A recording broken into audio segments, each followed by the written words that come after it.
जी हाँ दोस्तों, अपना ग्लोबल स्टार खेसारी लाल यादव जी का बहुत ही बवाल गाना आने वाला है। जी हाँ दोस्तों, बहुत ही बवाल गाना आने वाला है।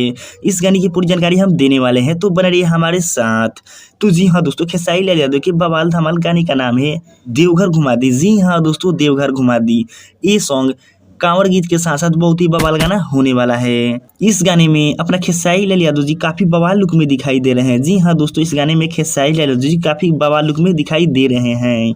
इस गाने की शूटिंग कंप्लीट हो चुकी है। जी हाँ दोस्तों, इस गाने की शूटिंग कंप्लीट हो चुकी है। बहुत ही जल्द इस सॉन्ग को आप लोगों के बीच रिलीज कर दिया जाएगा। जी हाँ दोस्तों, बहुत ही जल्द रिलीज कर दिया जाएगा। अगर आप केवल खेसारी लाल यादव के फैन है तो लाइक, सब्सक्राइब एंड कमेंट करें। तो दोस्तों, अभी तक के लिए इतना ही। तो मिलते हैं बहुत ही जल्द खेसारी लाल यादव जी की कोई नई अपडेट्स के साथ। तो दोस्तों, love you, take care and good bye.